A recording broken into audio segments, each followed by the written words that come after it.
যুবক, অনুমতি দিলে একটা কথা বলি, যদি রাগ না করেন। আপনি যাকে ভালোবাসেন, পবিত্র ভালোবাসার কথা বলতেছি আমি, আবার ওই বয়ফ্রেন্ড গার্লফ্রেন্ডের কথা বলতেছি না। যান, আপনি যাকে ভালোবাসেন কয়জন? আপনাকে যে ভালোবাসে উনি কয়জন? উনি যদি 10 জনকে ভালোবাসে, আপনি কি সে ভালোবাসা নিবেন? আপনি যখন বলছেন আই লাভ ইউ, সে উত্তরে কি বলছেন? আই লাভ ইউ টু মানে কি? শুনেন, আমি তোমাকে ও ভালোবাসি,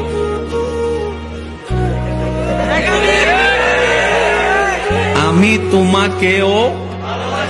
আবার এটা দেখেন, আমি তোমাকেই ভালোবাসি, আমি তোমাকেই ভালোবাসি, আমি তোমাকেও ভালোবাসি। বুঝলাম এখন এইসব আপনার সংসার আপনি বুঝেন, আমি গীতা